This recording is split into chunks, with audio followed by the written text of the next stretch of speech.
Bilang katuparan ng tungkuling maglingkod sa sambayanang Pilipino, aktibong nakilahok ang Naval Forces Southern Luzon sa isinagawang medical and dental mission sa pakikipagtulungan ng San Ramon Elementary School Alumni Association Incorporated na ginanap sa Barangay San Ramon, Claveria, Masbate, nito lamang ika-3 ng Mayo taong kasalukuyan.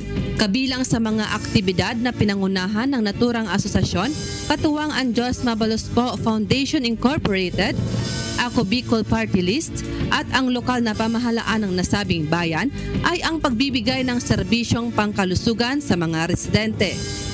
Tinatayang may 689 na residente ang nabahagi ng tulong sa pamamagitan ng handog na libreng serbisyo, kabilang na dito ang medical consultation na may 403 katao, 19 na buntis ang nakatanggap ng libreng check-up at maternal kit, 189 naman ang nakatanggap ng libreng serbisyong optical at reading eyeglasses at 37 ang sumailalim sa serbisyong dental.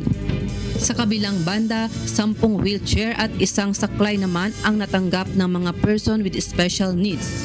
Namahagi rin ng pansit noodles, sabong pampaligo at face towels sa mga benepisyaryo. Bahagi rin ng aktibidad ang feeding activity na ikinatuwa ng 60 batang kulang sa nutrisyon at palaro na may papremyo na dinaluhan ng 13 bata. Isinagawa rin ang Information Education Campaign Mulat sa 17 kabataan upang magbigay ng kaalaman at kamalayan sa komunidad sa mga isyu sa West Philippine Sea. At Philippine Navy Recruitment Information Drive para sa mga kabataang nagnanais maging bahagi ng hukbong dagat ng Pilipinas.